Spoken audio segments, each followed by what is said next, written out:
नमस्कार दोस्तों, आपका स्वागत है हमारे YouTube चैनल में। और आज का किस्सा उस अपराधी का है जिसने 90 के दशक में सबसे पहले बिहार के जुर्म की दुनिया में AK-47 जैसे हथियारों का इंट्रोडक्शन करवाया। बिहार के बारे में कहा जाता है कि अगर यहाँ की राजनीति को समझना है तो पहले बाहुबलियों को जानना होगा। इन्हीं बाहुबलियों के बीच नाम आता है अशोक सम्राट का, जो 1990 के दशक में बिहार ही नहीं बल्कि पूर्वी उत्तर प्रदेश को अपने आतंक से खौफजदा रखता था। उस दौर में जिन हथियारों और गाड़ियों का इस्तेमाल वो करता था, उसको दोनों राज्यों के पुलिस अधिकारियों ने देखा तक नहीं था। इस्तेमाल करना तो दूर की कौड़ी थी। बेगूसराय के जमींदार परिवार में जन्मे अशोक सम्राट एक वक्त में बिहार पुलिस में सेलेक्ट हुआ था, लेकिन उसने अपने दोस्त के खातिर नौकरी नहीं की। आगे चलकर उसी दोस्त से दुश्मनी के कारण वो अपराध में कूदा और अपने खौफ से बिहार और यूपी के कई जिलों में किसको चुनाव जिताना है, किसको हराना है, ये भी डिसाइड करने लगा। अशोक सम्राट का मुख्य पेशा बड़े व्यापारी और नेताओं को प्रोटेक्शन देने का था। वर्चस्व की इस जंग में उसका कई बाहुबलियों से मुकाबला रहा, लेकिन सूरजभान सिंह के साथ उसकी दुश्मनी जग जाहिर है। उस दौर में बिहार में दो कंपनी थी। एक कंपनी थी रीता कंस्ट्रक्शन और दूसरी कंपनी थी कमला कंस्ट्रक्शन। ये दोनों कंपनी रेलवे का ठेका लेती थी। इनमें से एक कंपनी बीजेपी नेता राम लखन सिंह तो दूसरी के मालिक रतन सिंह थे। रतन सिंह को अशोक सम्राट का संरक्षण था, वहीं सूरजभान सिंह को राम लखन सिंह का करीबी बताया जाता था। यही कारण रहा कि दोनों के बीच वर्चस्व की जंग थी। इस जंग में खुद को बीस साबित करने के लिए अशोक सम्राट ने खालिस्तानी आतंकियों से हाथ मिला लिया। AK-47 और AK-56 जैसे हथियार प्राप्त कर लिए। बेगूसराय के एक संभ्रांत परिवार में जन्मे अशोक सम्राट संस्कृत समेत 2 सब्जेक्ट से पोस्ट ग्रेजुएट था। उस दौर में डबल MA वालों की गिनती इंटेलेक्चुअल लोगों में होती थी। 6 फुटिया अशोक का सिलेक्शन बिहार पुलिस में हुआ था, लेकिन उसने नौकरी से बेहतर जरायम की दुनिया को समझा। उसके गुंडे बूथ कैप्चरिंग से लेके लोगों को डरा धमकाकर वोट दिलाने का काम करते थे। अशोक सम्राट से नज़दीकी के कारण ही मंत्री ब्रिज बिहारी की हत्या हुई थी और इस घटना को सूरजभान सिंह के इशारे पर श्री प्रकाश शुक्ला ने अंजाम दिया था। अगर आप श्री प्रकाश के बारे में जानना चाहते हैं तो आप इस वीडियो के डिस्क्रिप्शन में दिए लिंक पर जाके उस वीडियो को देख सकते हैं। अशोक सम्राट की छवि बेगूसराय में रॉबिन हुड वाली थी। लोग उसे घर का लड़का बोलते थे। उसने बेगूसराय के लोगों को कभी नुकसान नहीं पहुंचाया था।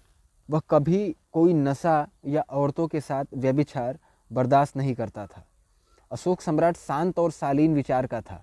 वह हर रोज़ 3 घंटे पूजा पाठ करता था। कहते हैं वो इतना शालीन था कि लोगों को यकीन करना मुश्किल हो जाता कि ये बिहार का सबसे बड़ा बाहुबली है।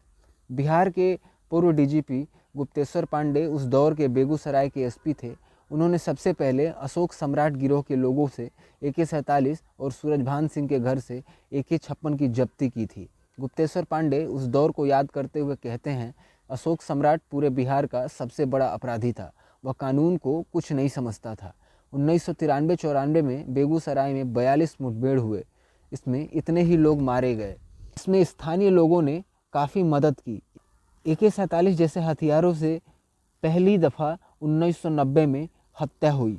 अशोक सम्राट ने अपने PA रहे मिनी नरेश की हत्या का बदला लेने के लिए मुजफ्फरनगर के छाता चौक पर AK-47 की गर्जना दिखाई थी।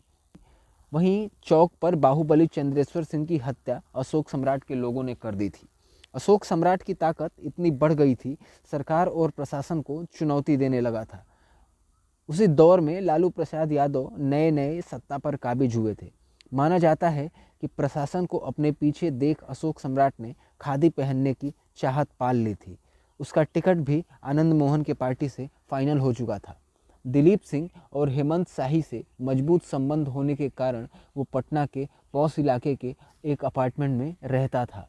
उन्हीं दिनों उसे एक अपार्टमेंट में ही रहने वाली लड़की से प्रेम हो गया। जब परवान चढ़ा और शादी तक बात पहुंची तो शादी भी आनंद मोहन ने ही करवाई। कहा जाता है इस शादी में बड़े बड़े राजनेता और व्यापारी अपनी पहचान छिपा के पहुंचे थे। रिटायर्ड DGP गुप्तेश्वर पांडे बताते हैं कि उन्होंने अकेले अशोक सम्राट को पकड़ने के लिए 40 बार से अधिक दबिश दी थी। जिससे बचने के लिए एक रात उनके आवास के बाहर बंद बक्से में AK-47 और 200 राउंड गोलियां फेंक कर चले गए थे। साथ ही एक चिट्ठी छोड़ी थी जिसमें लिखा था, आप इस हथियार के पीछे पड़े हैं ना, लीजिए मैं खुद आपको दे रहा हूँ और कसम खाता हूँ जब तक आप रहेंगे बेगूसराय में कोई अपराध नहीं होगा। और इसका पालन उसने अंत तक किया। सोनपुर में रेलवे के टेंडर होने थे और पुलिस को जानकारी लगी कि अशोक सम्राट भी पहुंच सकता है। 5 पुलिसकर्मी गश्त पर निकलते हैं। रोड पर जाते समय एक बजे लक्ष्मण दास मठ के पास एक 4 व्हीलर में 3 से 4 हथियारबंद लोग दिखते हैं। पुलिस ने ओवरटेक कर अपनी जीप उनके आगे लगा दी। बदमाशों ने गोलीबारी शुरू कर दी। इधर पुलिस पिस्टल और 303 के राइफल से अत्याधुनिक हथियार AK-47 का मुकाबला कर रही थी। बदमाश गाड़ी लेके भागे, लेकिन गाड़ी अचानक से बंद हो गई और बदमाश पैदल ही भागने लगे। गांव वालों के सहयोग से पुलिस वालों ने उन्हें एक जगह पर घेर लिया था। शाम 4 बजे तक दोनों तरफ से गोलियां चलती रहीं। इसी दौरान गांव वालों ने उस घर को आग के हवाले कर दिया जिसमें अशोक सम्राट और 3 बदमाश छिपे थे।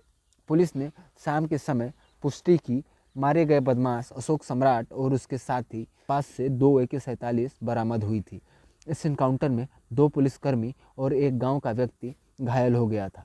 इस एनकाउंटर को लीड करने वाले पुलिस इंस्पेक्टर शशि भूषण शर्मा को तुरंत टर्न आउट ऑफ प्रमोशन देकर DSP बना दिया गया और साथ ही उन्हें राष्ट्रपति पदक के द्वारा सम्मानित भी किया गया। धन्यवाद। आप